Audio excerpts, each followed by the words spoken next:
Hello అండి, మన YouTube family ఇప్పుడు 100K ఫ్యామిలీ అయ్యారు. మనకు 1,00,000 మంది సబ్స్క్రైబర్లు వచ్చారండి మన ఫ్యామిలీలోకి.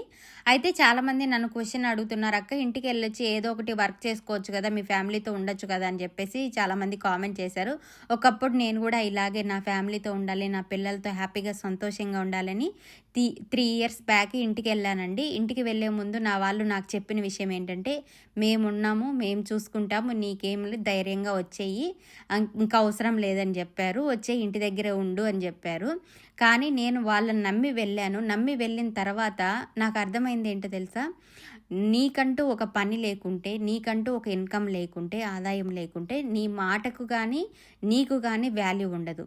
అది నీ వాళ్ళు ఎంత నీ వాళ్ళైనా సరే అప్పటికే మారిపోతారండి నిజంగా. చెప్పుడు మాటలు చెడేవు అంటారు కదా, చెప్పుడు మాటలు వింటే సంసారాలే పోతాయి అంటారు పెద్దవాళ్ళు. అదే పెద్దవాళ్ళు బుద్ధి గడ్డి తింటున్నారనమాట. సో చెప్పుడు మాటలు విని మనకుంటూ ఇంట్లో ఉన్న వాళ్ళకు వాల్యూ ఇవ్వకుండా ఈదిలో వాళ్ళకు వాల్యూ ఇస్తారనమాట మన వాళ్ళు.